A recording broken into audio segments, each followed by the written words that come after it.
Live via Skype, it's DB&J Wrestling Podcast. I'm your host, Turnbuckle Jim, and with me as always... Fastcount, Brian. How's it going, everybody? Right, man. So, let's talk about Summerslam. What? That just happened? It really did. It just happened only a couple days ago. It feels like a lifetime ago and 16 German suplexes, but, yeah, it definitely feels like a while. Oh, that's right. Oh, because I remember because I watched it on the WWE Network. Yeah. So, how much of a clusterfuck was your... What, you mean as far as the connection to watching it, or? Like, how many times did it stop, slow down, buffer? Only once, and I think that, like, Dean Ambrose, Seth Rollins match. Yeah. It happened about, like, almost once the match might end. Like, a good 20 seconds, so I was like, well, I'm going to go ahead and watch this on my laptop or my computer. And then it would start again, so I'm like, ah, crap. Because I watched it on the Xbox, and that wasn't an issue. It wasn't horrible, it was still very watchable, and by the last match, it was fine, but it was very distracting. Yeah, I'm having network issues myself. Like, it works on the laptop, but I cannot get it to work on my PS3 right now. I think maybe just the consoles and the apps have to do that. Yeah. So, anyway, I like this pay-per-view. I don't think it was the best SummerSlam, but we'll just go with match by match. We'll compare our predictions to who won and talk about what we thought overall of the card. All right. Did you watch the pre-show? No, I'd gotten back late to start watching it, but I don't think I missed much. No, it was Rob Van Dam versus Cesaro. I think Rob Van Dam won, so we'll just skip that. Yeah. Next up, opening match was Dolph Ziggler beating The Miz for the Intercontinental Championship. I like this match as an opener. I think they finally gave Ziggler something, because the fans have been over with him for quite a while now at this point. Yeah, I agree. I just thought that with the way they were building up the Miz's new gimmick, he would have kept the belt a little longer. Yeah, that's what it felt like, but maybe he's the main heel now for the Mid-Card. So, I predicted that actually Ziggler would win, so I got that right, and you predicted The Miz. I still stand by that pick. I'm up against Ziggler, but I thought Miz needed to win more. Oh well. I mean, as long as they do right by both guys, I don't care. I just I thought the Miz needed to win more. So, I'll take it. Next up, we have Paige beating AJ Lee for the Divas Championship. I thought this was better than the last match they had at pay-per-view, but it wasn't a knockout, like, 5-star match I'm hoping for. What do you think, Brett? No, I mean, I agree. I thought it was really good. Like, the whole... I guess the frenemy thing, I guess they're still trying to push that, but like her Paige skipping around like AJ Lee and, just trying to become that heel. Like, I like where they're going with that. I was just a little surprised. I thought AJ was going to retain the belt. I'm pretty sure I picked AJ. But overall, I was satisfied. I liked the match, but it wasn't, again, you're right, as good as it could have been. So you predicted AJ, I predicted Paige, so I'm 2-0, you are 0-2. Man, wow. I don't see why they would just do a short run like that. It doesn't make sense for her or the Miz. I don't. Yeah, that was 2 title changes in a row too. That was kind of weird. Just sign. Yeah. Next up, we have the flag match. That was not a flag match. That was just it was just bad that they named it a flag match. Even though the winner had their country's flag over the ring. Well, who cares? Like, I should do a flag match. You know what that is. Anyway, so Rusev defeated Jack Swagger pretty much by making him pass out to the accolade. Brian, what are your thoughts? Yeah, I was like, for a flag match, the flags aren't really hung on the, on a pole or anything, right? I mean... Well, they should be hung on the pole in opposite. I mean, we did this like a couple of weeks ago, didn't we, with the Patriot and the Vader versus Bret Hart and the British Bulldog? And they hung the flags on poles on each sides of the ring, and you got to get your other opponent's flag or something, or your flag. So that would have been much better, I think, than this match. It didn't. Honestly, Rusev is boring as crap. He's getting a Kozlov push that is just terrible. And he hates minorities. Yeah, and honestly, like, if Lesnar turns against the authority, forgive me, Rusev will be the #1 contender, guaranteed. And I mean, the match, I mean, Swagger needed the win, and he didn't get it. It was just a horrible match. Like, who cares that he passed out to the camel clutch or whatever it was? No one's gonna care. They just see, Rusev, Lana, and the Russian flag. Whoop-de-doo. Whoop-de-doo indeed. So we actually both predicted Swagger win this match. So right now I'm 2-1. You are 1. Actually 0-3. I'm 2-1 right now. Okay, my losses didn't take away from my overall grade of the pay-per-view. I'm just a little. These matches went the way they did. Yeah, I'm kind of surprised too. So next up after that flag match, we have Seth Rollins defeating Dean Ambrose in a lumberjack match.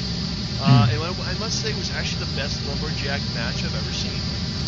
Everyone else said the same thing too. Those guys needed that kind of opportunity, and they didn't disappoint. Yeah, but actually, I mean, we're kind of jumping ahead here to tomorrow, the next night, which is Raw. But I think the main event was Raw.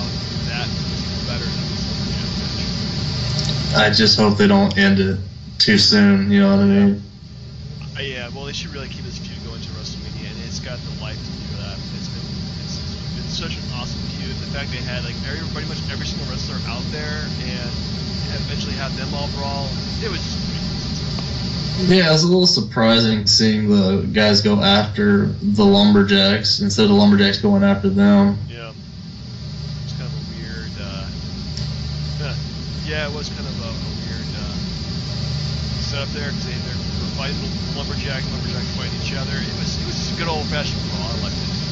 Oh, a slobber knocker. It was a slobber knocker. Oh my god. Oh yeah, but I was impressed with it. I was worried that it was just going to be, they might have gone out and tried to do too much, but it was just right. It really was. Next up we have Bray Wyatt defeating. Oh, by the way, predictions. Yes. Stuff here. So let's see here. You predicted Ambrose would win, and I predicted that Rollins would win. So again, I am right or wrong. Can we just get through the whole pay-per-view where I get no matches right? Because I know. Well, we're gonna get one that you got right. Actually, we're gonna get a couple here in a second. Next up was Bray Wyatt defeating Chris Jericho after a couple of Sister Abigails. And what? Actually, I was kind of disappointed by this match. I guess we expected more from Bray and Chris because they raised the bar so high. Yeah, the match just seemed flat and honestly very predictable. Like, there's no way that Jericho's going to beat him 2 times in a row like that and then just leave in a month or two to go do some kind of rock tour or something. Like, he had to the win back to Bray. Yeah, there's no way. So we both picked Bray to win. We're pretty right about that. Yeah. So I'm 4-1. You are 1-4. That's the only one I get right, I swear. Well, actually, next up we have Stephanie McMahon defeated Brie Bella. And, I thought Stephanie looked freaking great in that outfit. What'd you think? She needed a masking cape, right? Masking tape. Back girl waiting to happen. Like, I thought she was just trying to show, like, hey, look at my body, I'm wearing leather. It was leather, wasn't it? When you're 30, your late 30s, and you look that damn good, you're kind of wearing an outfit like that occasionally. Well, of course. And, first time she's wrestled in 10 years, she dominated Brie. She kicked her butt. And then, of course, they came out with the betrayal. And Stephanie McMahon defeated Brie Bella. I'm not trying to advocate, breast implants, because, by God, a woman should respect her body however she chooses. But you see how what Brie looked compared to Stephanie, and then even her own sister, just looks-wise, like she needs to go see somebody. Mm-hmm. I'm just saying, Stephanie outdid her in all facets of the match. Yeah, sure. Well, don't be being a little shallow here. Anyway, I am. So that was the first one, the second one that you got right. So you are 2-5. I'm 5 in questions. Now, were you surprised about the sister turn? No, not really. People were talking about it before, so yeah, and I didn't really. I was not surprised at all. I mean, as long as it builds up to, is she officially part of the Authority, or did they just use her to, just have a feud with her own sister like that? I honestly don't know. I think that they're probably going to keep her around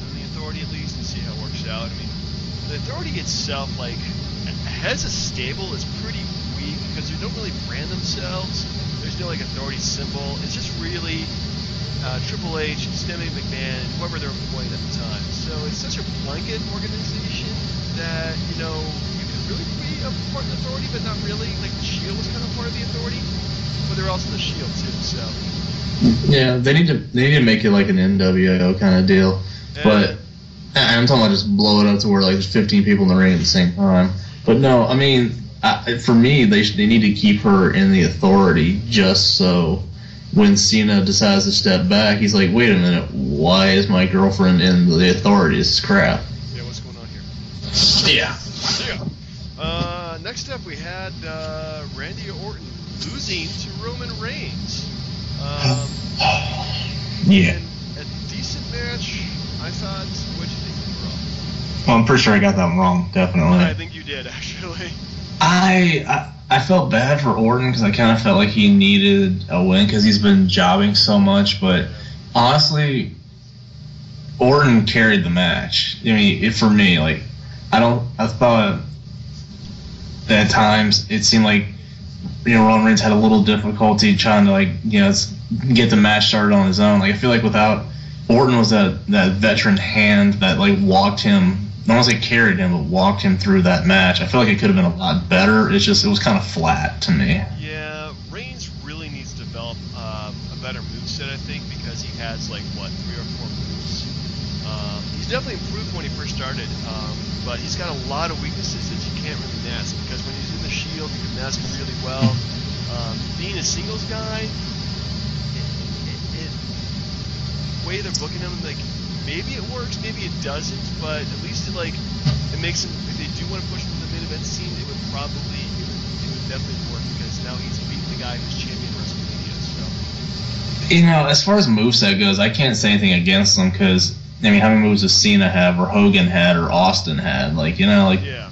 It's just about entertaining the fans, but you got to feel bad for him a little bit, because as much of a push as he's getting, he's still wearing the Shield gear, still has the Shield music, and honestly, Rollins and Ambrose are outclassing him right now. Yeah, they really are out wrestling him, but I don't think being linked to the Shield is a bad thing. Somebody had to keep the music. He's modified one place where you noticed he had a bit of a blue hue to his equipment. So, I don't think being part of the Shield, taking that legacy has been a bad thing for him. But no, you're right. I'm just saying that I think that Rollins and Ambrose are getting the push or making the opportunity needed. Yeah, they really got a bigger opportunity because they get a chance to feud with each other, and just having that opportunity and going with it, and doing like some of the best matches of the year. So yeah, I think they're definitely getting the better draw in terms of like their opportunities they're getting. But Roman Reigns, I mean, he beat Randy Orton in a pretty big match, so I think this guy's looking really perfect at this point in terms of his push. I guess, but again, with how they've had Orton lose so much this year, I'm not sure it did as much for him as people think it did. That's true. I don't think Randy Orton's like won a pay-per-view since Elimination, probably. Yeah. Anyway, so we come to our main event. Which is Brock Lesnar versus John Cena. Man, watching this match, it was painful. Not because I felt bad for John Cena, it was just really boring seeing how much Brock Lesnar could just do move after move after move, suplex after suplex, F5. I mean, he just destroyed John Cena, and it's just like, didn't even give Cena a chance in this match. I mean, they, honest to goodness, make Brock Lesnar look better than the Brock Lesnar of 2002. Yeah, you forgot to say it was like the greatest match of all time. No. It wasn't the greatest match of all time, but setup-wise, it was like the best victory of all time. Oh my god, I could not move my eyes away from my laptop. It was.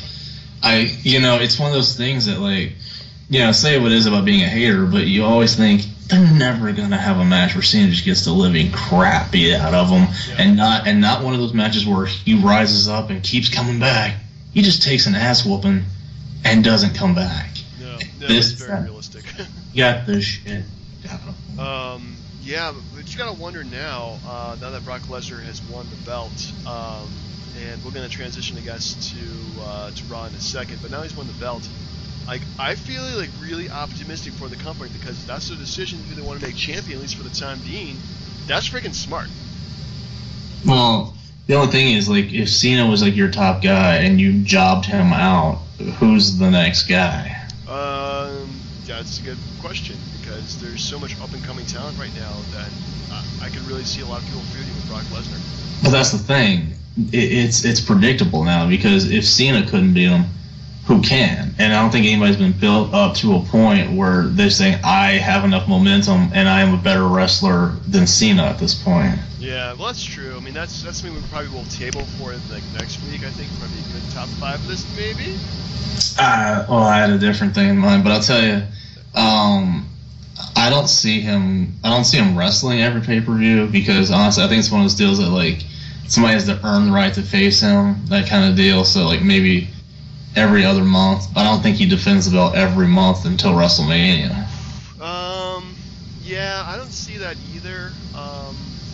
But I see him being a lot. Well, of course, being champion, he has to make regular appearances at least every couple of weeks or so.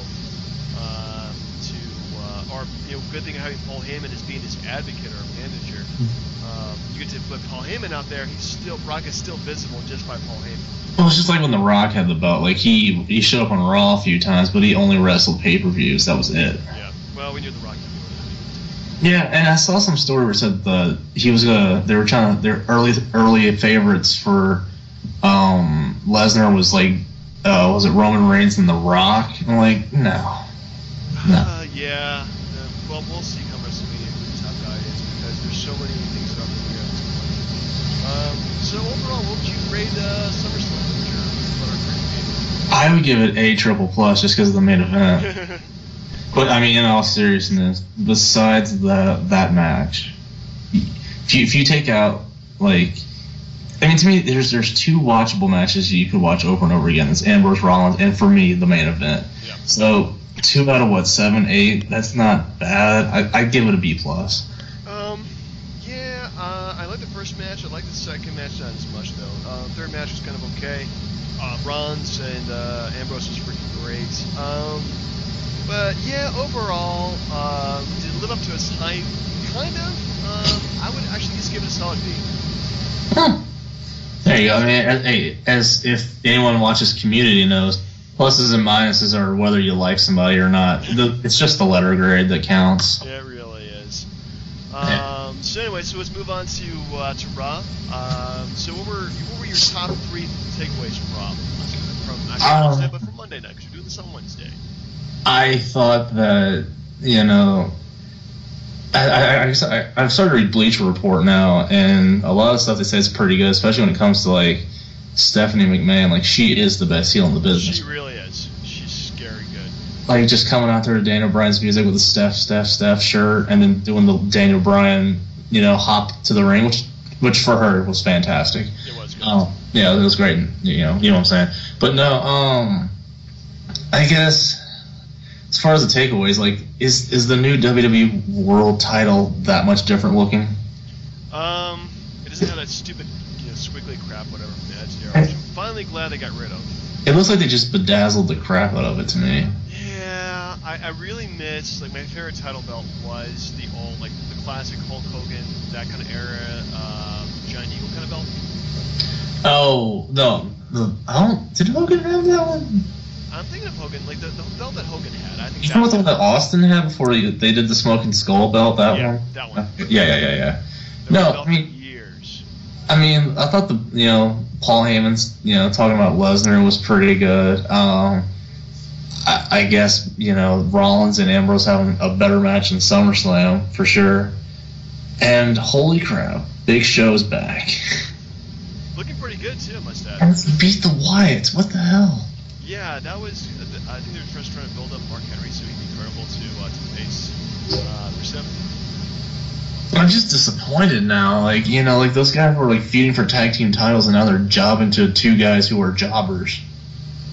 Well, I think they didn't lose any kind of momentum in that match because it was a real. I was actually surprised how good that match was with Mark Henry and the Big Show in the tag team. I thought they actually looked really good both sides, which is kind of surprising because I'm like, yeah, Mark Henry and the Big Show. This is gonna suck ass.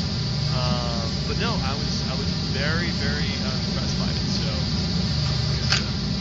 yeah, I mean, that's really all I got out of it. I mean, I know Miz and Ziggler had another match, but Ziggler lost via countouts, so just to keep that feud going. Yeah, I think they're going to keep on a lot of feuds. Obviously, Ambrose versus Rollins, that's never going to end for the time being. Yeah, no, and by the way, like, I like going back and, like, just checking things out. You know, like, Hulu's got Raw on it, and it's only, like, 90 minutes, so you skip all the crap, like, commercials and all the stupidity. Yeah, they've been doing that for years. Yeah, I know. I'm just finally figuring it out. It's fantastic. It is really the best thing ever. It's really good. It's just, like, I don't have 3 hours to waste. And there is a lot of crap they have. Network commercial. Can I get to a quick thought? What is okay? Initially, and what do you think with this whole $9.99 crap? I know they're just whoring themselves out purposely, but it just seems like they're making a joke of themselves, and they figure by making a joke, they can keep shoving it down fans' throats because they think it's funny now. Yeah, I mean, I think that's pretty much what they want to portray the network as being so affordable that anybody can get it, and the whole $99.99. I mean, it's just really about branding themselves. Like, I've used that a lot lately. I don't know why, but just having that people's mind is really good for easy brand recognition. I'm just tired of hearing it.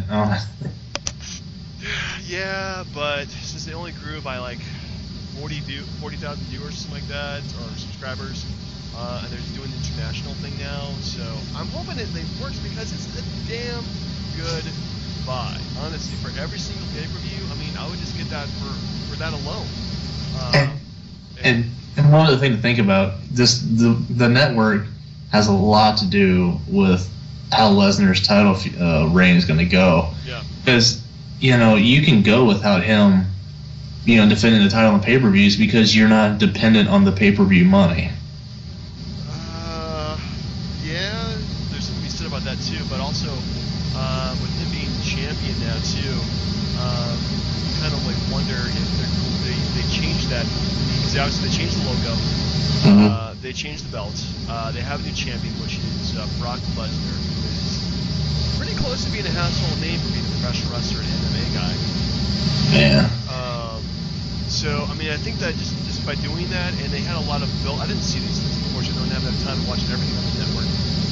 But they had a lot of build-up to just by using the network to promote the match. You know what they should do? A quick thought, like for the pay-per-views that he doesn't defend the belt on, like they just have like a big throne and put it out there on the entrance ramp where like him and Heyman sit there and then like critique each match, and if they like a guy, they'll think about giving him a match.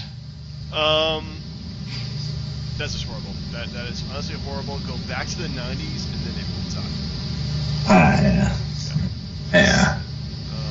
But yeah, I like him as actually I love him as champion. He looks pretty incredible. You can obviously, I mean, I've been talking about this for months. Ever since he beat The Undertaker at WrestleMania, you know, I knew that they were going to bring him back just to be champion at SummerSlam. But okay, do you feel Cena took Daniel Bryan's ass whooping? If it had been, yeah, I think he did. I think if Daniel Bryan was champion and that happened to him, I mean, I think they would put it down with the same decision. So, yeah, that's actually a good point. Kudos to you for thinking about that. I'm just happy it was Cena at that point, just so that way when Bryan comes back from his injury, he's got that momentum and he can maybe take Lesnar down at WrestleMania. If Lesnar and Daniel Bryan fight, I mean, it's going to be super, like, had the momentum of Lesnar beat the crap out of Bryan before at SummerSlam, and now he has to face him again. I mean, we're talking, it's essentially John Cena losing to Brock Lesnar made when Daniel Bryan fight Brock Lesnar, Rocky 4. Yeah. And John Cena losing to Brock Lesnar and then coming back to again, we're talking about Rocky 3 here, and I'm mixing my wrestling metaphors with the Rocky metaphors. But You can do it, Rocky. I want you to eat lightning. I want you to crack thunder. So, but yeah, Brock Lesnar, honest to goodness, scary dude. And I don't see him giving Val up before WrestleMania, to tell you the truth. Hey, one last thought. I just had a thought of who would be a credible challenger for him. Mm-hmm. Would you agree with me? Would be Batista. Ooh, that would be good. I could see that. They would probably legitimately hurt each other in the match, but yeah, I could see that. You can see it where, like, you know, Lesnar refuses to defend the belt, like, goes against Triple H, so he's desperate to find somebody to take the belt off of Lesnar, and his first try is, like, giving Batista the title match that he was never given before he quit. Yeah. And then he comes back, it's fresh, and the fans like him because he was in Guardians of the Galaxy, and then... Dude, who does not like Dax Destroyer, okay? Instant title match. Yeah, that would be good. So we'll have to see how this goes. Obviously, next pay-per-view, Lesnar is wrestling. He's going to be taking on John Cena. They've already announced it. So we got Rocky 3 coming up. It's going to be interesting now that we've seen the Asuka and the John Cena before. What's he going to do to try to beat Brock Lesnar? You know? There's no way that match main events the pay-per-view. You don't think so? No, with the way the match was before, if you're going to go the same route twice, you don't make it the main event. You put Rollins and Ambrose in a ladder match in this main event. Ooh, I think, yeah. Well, we'll have to see. But I think definitely Brock Lesnar would be main event. So we know for sure that he's fighting Cena again? It seems kind of soon. Yeah, they already announced it on the main event. I would space it out a little bit just to give Cena a little breathing room. Yeah, I mean, I think in real life, honest to goodness, like Brock Lesnar doing those moves to you would really mess you up. 16 German suplexes, there's no way you can be like, yep, I'm fine, let's just move on. Well, Undertaker went to the hospital after their match, and Lesnar didn't do nearly the same stuff he did to Cena. No, but Undertaker has a bit more years on him and a lot more wear, so, yeah. Plus he's a bigger dude, so you have to use more power to lift him up and everything and do moves, so. But see, there's another guy, Undertaker. If you go like Batista, Undertaker, hypothetically, Daniel Bryan. Yeah, I can see them. Roman Reigns, The Rock. Here's one out of left field, Bray Wyatt. But see, they're both heels, so I don't know. They would have the term Bray. Bray's already got the fan base, so I don't see why he wouldn't. I think that would be a cool feud, Bray Wyatt versus Brock Lesnar. There'd have to be a lot to explain how he would get the title shot, though. Yeah, there would be, but you gotta admit that would be entertaining as hell, though, right? Unless you made Jericho and Bray Wyatt like a #1 contenders match. Just make it ridiculous. Yeah, you could do it that way. Then that way, Bray Wyatt gets the second win over Jericho and becomes #1 contender at like Hell in a Cell or something. Yeah. So there we'll you have to see. But yeah, what would you think of Raw overall, though? What letter grade would you give it? I'd give it I don't know, like a C maybe. C, dude, after the main event. That's including the main event. Like the rest of this, I didn't like the fact that Henry and Big Show beat the Wyatts. Dude, I don't get they're trying to build Mark Henry up to fight, Rusev. He's just gonna lose to Rusev. So why job the Wyatts to do it? Well, it's a good point, but I would give that whole Raw a solid A. There was just too much good stuff in it. Alright, fine. You've convinced me. It's a B. We compromise. Good enough. Yeah, I'll compromise for the B. Alright.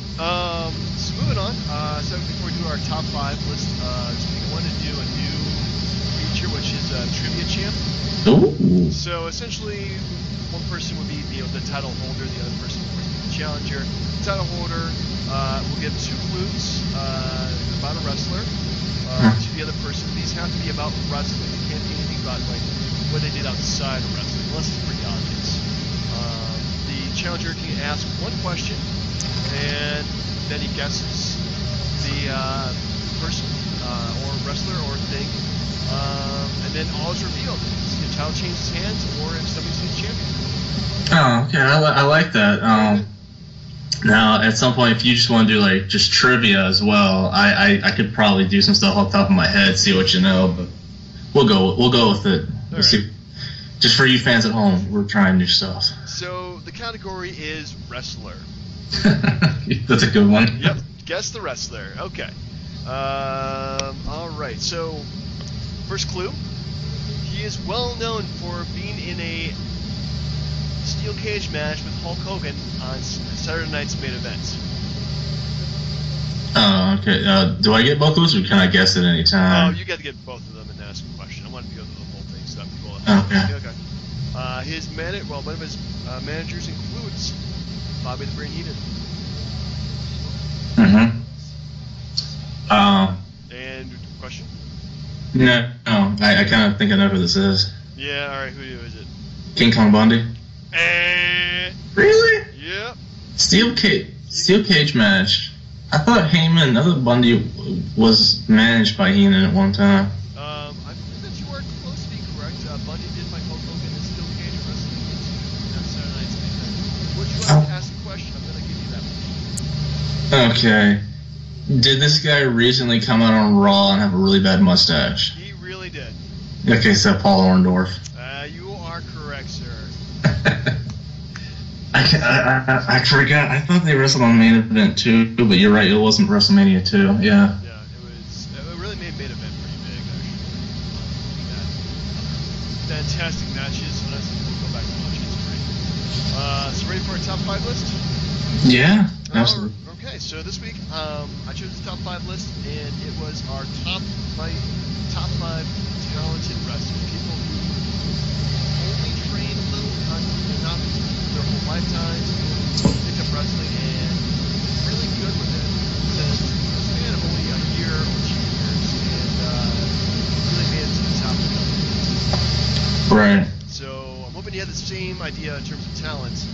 Kinda. Like I said, the only issue I really had was like when it comes to like being in the company and then developing your talent and then getting to the top. Some of the guys just could not get over some people. Like I said, back in the old days with Hogan. Like your Bret Harts, your Shawn Michaels, they weren't going to get over Hogan during Hulkamania's big run. No, they mean honestly they were not, which probably held them back. So Shawn Michaels, I probably would have said is probably more talented. He probably would have gotten the belt if he had debuted in say like today's era as opposed to back in that's when he debuted, like 85 or something like that. Was it WWF? I think it was like 87, 88. 87, yeah, because they were originally fired, then they came back. Yeah. So, anyway, so my number 5 is Ken Shamrock. Ooh, you didn't go with a modern guy, huh? No, I really couldn't think of any modern guys who I've really only been around, for a short while. I was almost thinking The Miz, but then again, that's stupid because he took a while to develop, but he's still not even that good. Yeah, that's true. So Ken Shamrock did come in from the UFC at the time.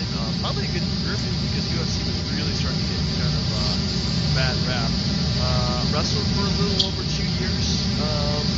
Won the Intercontinental Championship and the Tag Team Championship. Really didn't change his style too much, but for a guy that had not been a professional wrestler, I thought his matches were pretty decent. He had a cool gimmick. It wasn't horrible on the mic either. Actually, pretty talented in the wrestling part. So. Yeah, I kind of feel like if Lesnar, not Lesnar, but like Shamrock should have had a Lesnar type deal where like he just came in and just like kicked the crap out of people and not had like the 50 finishes that he did where he just snapped and didn't care what the referee said and kept getting disqualified and losing matches that way. Like that shit got kind of old with Shamrock, but I agree, like his stuff, and they tried to exploit the UFC thing with him too, because they brought in like Steve Blackman, which it wasn't UFC, but like they brought Dan Severn in for a little bit. Yeah, they brought Butterbean in. They had the Octagon matches at Summerslam, or the yeah, they had the steel cage in the Octagon match. That was actually pretty cool. If I remember correctly, I might have to watch that again. You had one with Owen. I think it was Owen and Shamrock or Owen and Blackman, but it was really good. That was pretty cool. Yeah, no, I like that one. That's a really good choice. Like, I mean, and he debuted as a referee in the Austin Hart match. Yeah, you cannot go wrong in that kind of debut. Not at all. All right. I guess my trend will start a little bit later on the list, but for number 5, I went with The Big Show. Ooh, well, that's a big. Yeah. Good. Yeah, I mean, you can look at it in 2 different ways. Because as soon as he got to WCW, he was like 22, 23, and they just like threw the strap on him, beating Hogan at the time, which I guess was a big deal because he owned WCW. Even though they made him out to be Andre the Giant's son, terrible, and had a god-awful monster truck match. But to get that kind of push that early, like not even like 6 or 8 months into his career, he had already had the WCW title. He won the belt like 2 or 3 times, and then even when he got to the WWF in '99, before the year was over, he was WWF champ. So, I mean, short-lived, of course, and who can forget his feud with the Big Boss Man over, dragging his dead casket away from a funeral ceremony or whatever. But in both organizations, within less than a year, he won their heavyweight title. And I think that's something. I think that's pretty good. I mean, you kind of tend to underestimate his abilities. Being a big guy definitely helps out with wrestling. I definitely say that was a good choice, sir. Thank you. And your number 4, sir? My number 4, a little bit out of the box, but I really like this choice. She initially debuted in 2000 as a manager, and then slowly developed as a wrestler within the next year. Can I guess? Is this trivia? Yeah, I'll make a trivia. Who is it? Trish Stratus? You are correct. Yeah, it's excellent. Trish Stratus, who between 2001 and 2007? 2006, but that's still close. Yeah, I mean, I think I stopped watching at that point. Mm-hmm. I mean, she was honestly one of the best diva wrestlers of all time. The matches were great. She did wrestling. She looked awesome. And she was pretty damn good on the mic, too. Considering not really having a professional wrestling background, she was really good at it. Yeah, I feel like they should have like the old guy wrestlers that come back and try to teach people to do promos and wrestle. Yeah. I don't see why they don't have like a Victoria or Trish or Lita come back and just help like a Paige and AJ Lee and like the Bellas and just with everything, because Trish went from being a manager who was really hot to a wrestler who was really hot. And I mean, like, she got to a point where people respected her for her abilities along with her looks. Yeah. I think she actually did a little bit of that. Wasn't she one of the coaches on Turnbuckle? I think so. Yeah, one of those years. Yeah. The one that Austin was in charge of. Yeah. Yeah. Her feuds alone with Victoria, Lita, Mickey James, you can't get enough of that.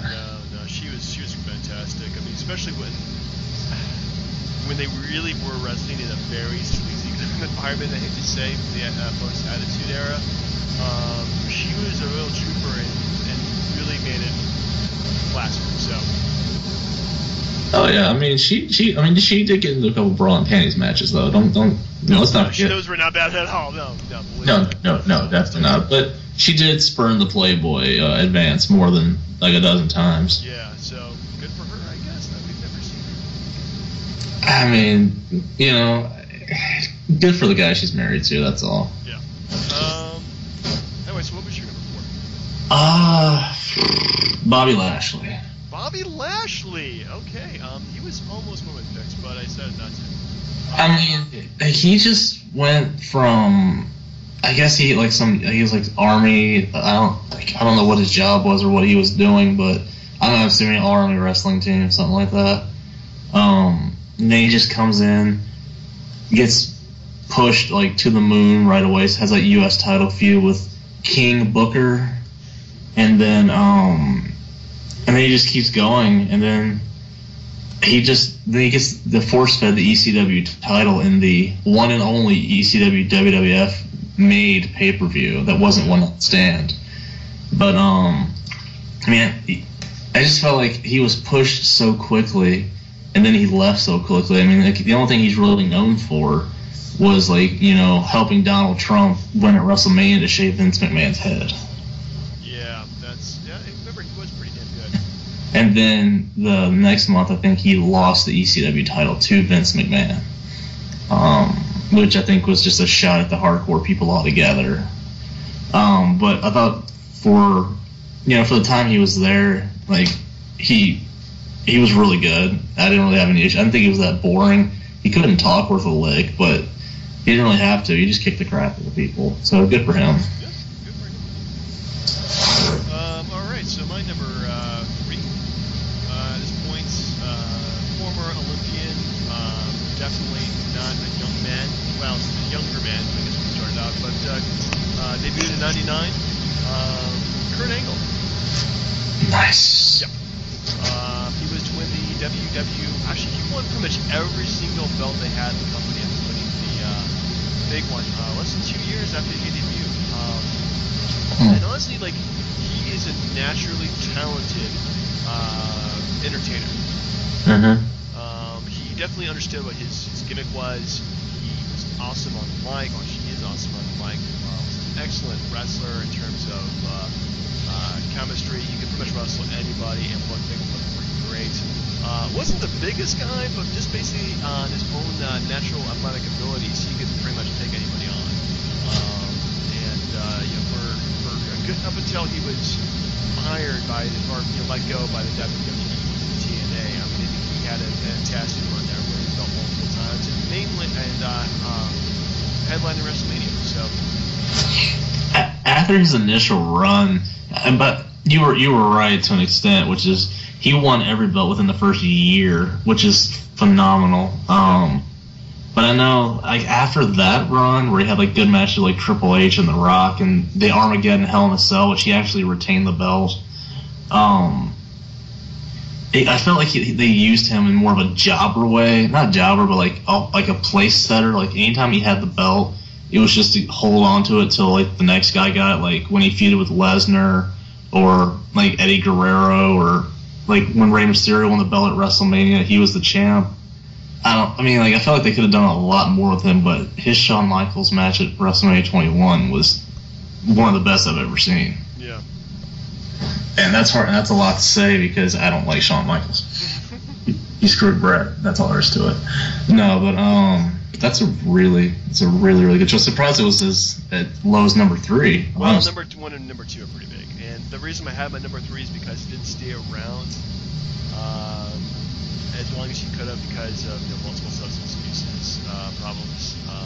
And I didn't watch him that much in TNA the week I watched it, but it just seemed like a guy who could probably have I would say he's done pretty much everything he can do in a career of a professional wrestler, but I guess like not staying with the company because of personal reasons. Yeah. Was probably something that probably took away. He's gonna come back though. One more match. Yeah. I mean, his even in TNA he had good stuff with like Bobby Roode, like Sting, Jeff Jarrett. Surprisingly, when Jeff Jarrett stole his wife in real life, it was crazy. It's a crazy time. It was a really good choice there. I went for number 3 as The Rock. Ooh.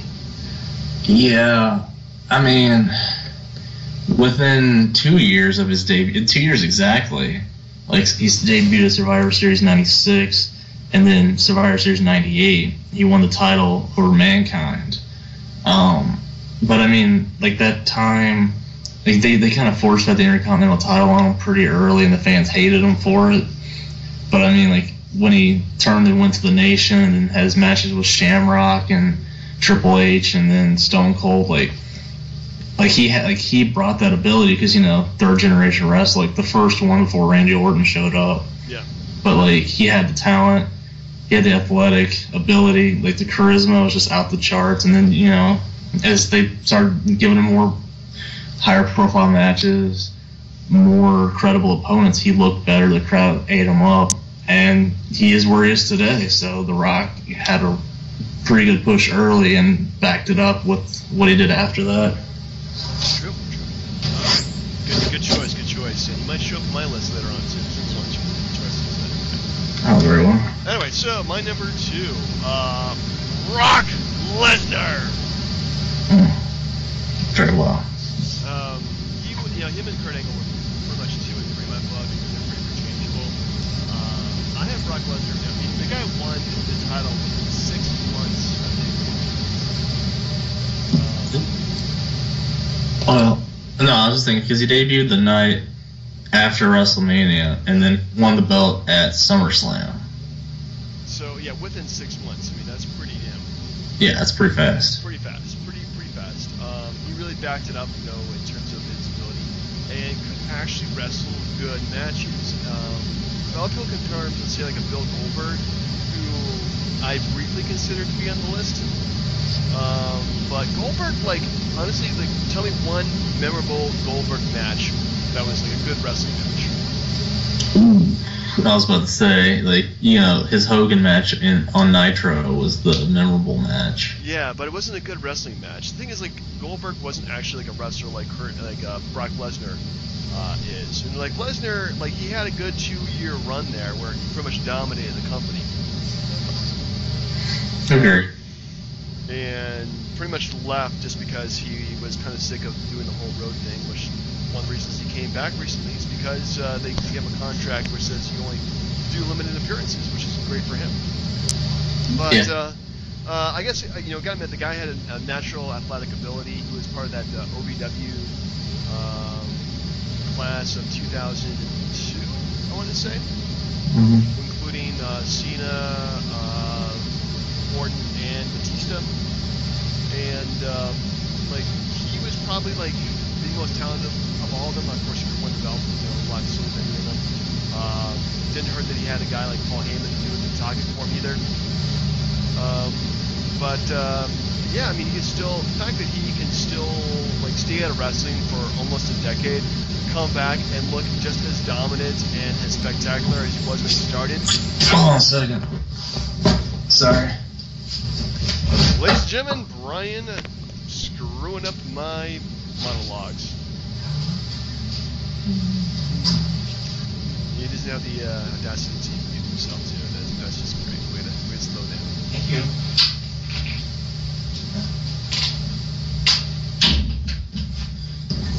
Sorry about that. One of the good and bad things about, you know, somebody taking you in just for a little bit after you get out of the army is that, you know, people knock unexpectedly. But I got a kiss from a 2-year-old niece, so I'm cool with that. Aw, that's a sweet, touching moment on DB&J.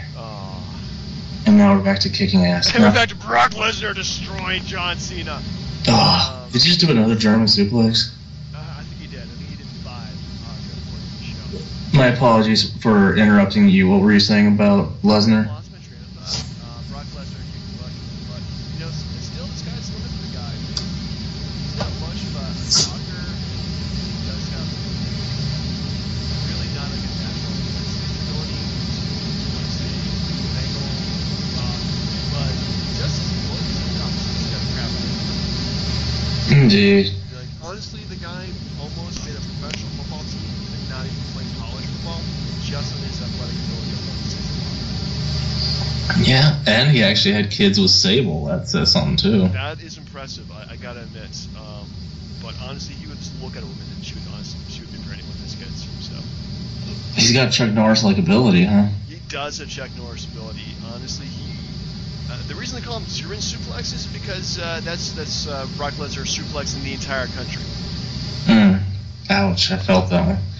No, I guess to say like basically he was my number 2 as well. Okay. Which there isn't really much to add to because you added everything. You know, I felt like in the case with Lesnar and Lashley, like they pushed these guys to the moon, gave them all the opportunities in the world, and they all left so quickly.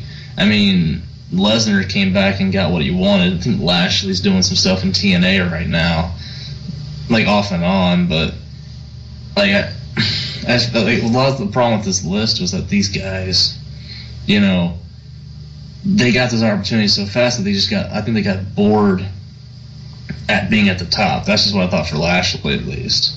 Yeah, that's a good point. Because once you get to the top, there's like, you really do have to have a vested interest in it. Otherwise, you will just pretty much give up your spot or move on to something else other than professional wrestling, like acting, for example. I mean, it's an impressive thing. Like, if you said at the end of WrestleMania 18 that the next year following, that your main event would be Kurt Angle and Brock Lesnar, you're like, who the hell's Brock Lesnar? Yeah. Or like Bray Wyatt, where like last year, like you wouldn't have known who he was, and this year he has a quasi main event match with John Cena. So I mean, it's sort of like, you know, like these guys get their pushes early, get to the top, and then they're just like. Well, you always got to stay hungry. So either you want to stay at the top and maintain the top, being at the top like Triple H or John Cena, or realize that you have nothing better to do than wrestling, like Hulk Hogan could make as an actor. I thought, as far as Lesnar's goes, like he's definitely shown a lot more in his second time than he did when he was there the first time. Yeah, that's definitely very fair. I think just the fact that he went to UFC, became a legitimate MMA champion while doing that, and then came back to wrestling, definitely adds a lot more legitimacy to the wrestling. I mean, just for my own thing, for me, I'm going to say, I don't think he had a really good match without somebody helping him the first time, because without Kurt Angle in all those matches they had, his run wouldn't have been impressive, because The Rock carried him through the title match, and then, case in point, his match with Goldberg was a piece of crap. Oh, God. Well, both got... Anyway, that's a whole different... Neither here nor there. So what was number two? What was your number two? That was Lesnar. That's right, it was Lesnar. You're number one, sir. My number one. Well, it was already your number three, so I'm curious what your number one is, but it is The Rock. Doesn't matter what number three. It doesn't matter what your number one is. It's fine. Yeah, because he's really a guy who's so talented that his own natural talent can come above the crap horrible gimmick and that his placement initially. And yet, within 2 years, the guy pretty much became champion just on his charisma and wrestling ability alone. Granted, they did give him a good spot in being, the Nation of Domination, and turned him from being such a controversial faction to being a faction that love to hate because these guys are such good kids. Yeah. One thing that can be said is that he had a lot of help from Triple H because both of them were young and hungry and were trying to get to the top. Much in the same way if you want to make the comparison to Ambrose and Rollins today. Yeah, their wars were great. And also, and Stone Cold Steve Austin, too, like, helped out The Rock in terms of making him. Even when they were, like, both baby faces, they still, like, hated each other, so... Yeah, and then he had his match with Hogan, which it was better than it had any right to be. It had so much better. It was just so much better. Anyway, so what was your number one? It was, if I'm not mistaken, your number three, so we had a weird flip-flop. I went Kurt Angle. Yeah, that's a good choice. I can't get over a guy that won every title the company had in the first year. I mean, Lesnar had the world title sooner, but Kurt Angle had every title. And he had that legit background and, the retread music, which... Did you watch any of the DX pay-per-view? I am about halfway through. Okay, so I know at one point during the pay-per-view, for Sergeant Slaughter's entrance against Triple H, he uses the Olympic music, just like the Patriot used, just like Vader used at Survivor Series, just like Kurt Angle had. So the point is, I hate that music. But I mean, the fact that he had really good matches with like Benoit and Jericho at WrestleMania, and then he went from that to feuding with Triple H and The Rock like right away, and then again, if you have a Hell in a Cell match, it's got like Austin, Rikishi, The Rock, Undertaker, Triple H, and Kurt Angle. Who do you think's going to come out on top? Kurt Angle's not your maybe your fourth or fifth best answer, but I mean, like, he was a credible champ when he had it. He was actually, even towards his latter part when he was about to leave the company, I know when ECW and SmackDown came to Roanoke, I think me and Travis and his dad went, like, he fought RVD in the main event, and it was a fantastic match. I'm sure it'd be great, yeah. I mean, Edge came in and speared RVD, but still, the match was good on its own.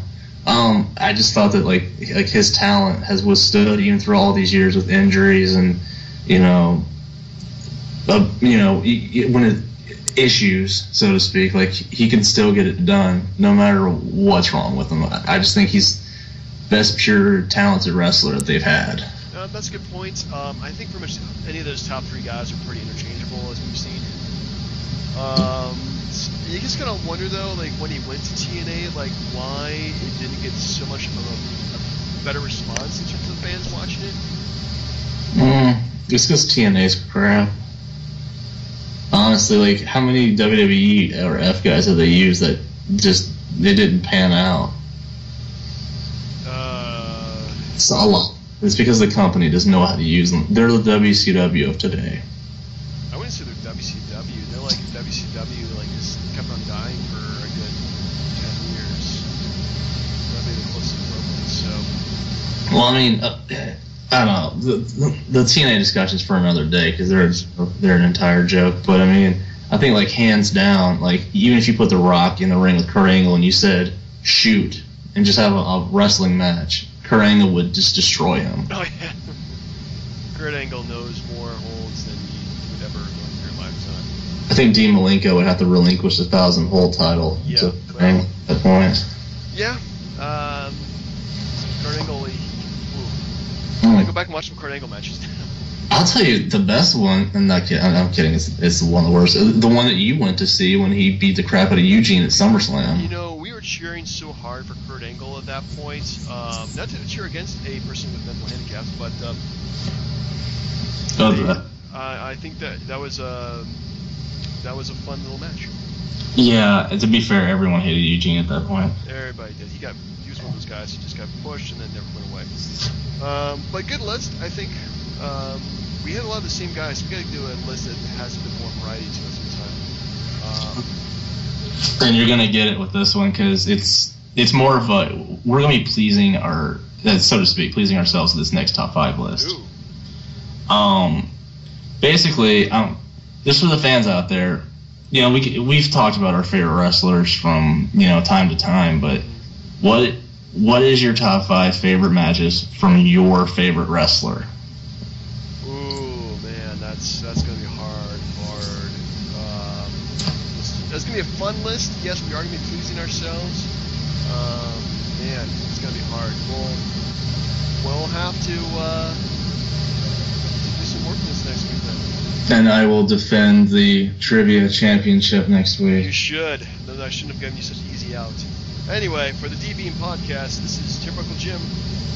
Fastcount Brian. And we'll see everybody next week.